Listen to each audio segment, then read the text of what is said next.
এই দেশটা আপনার, এই মাটি আপনার, এই মানুষগুলো আপনার।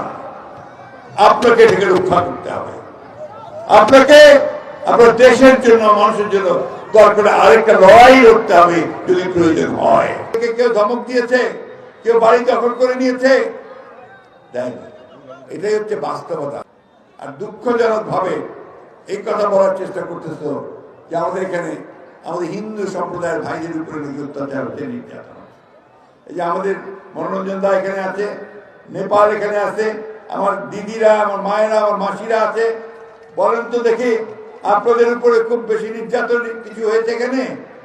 হ্যাঁ, আপনাদের তোমার সঙ্গে ঝগড়া করতে চাইনি। তুমি কি করতেছ এখন? ওই ভারতে বসে তুমি ষড়যন্ত্র করতেছ। ভারতে বসে তুমি বিভিন্ন দেশে আবার বাঙালি মানুষদেরকে, বাঙালিকে বিভ্রান্ত করার চেষ্টা করতেছ।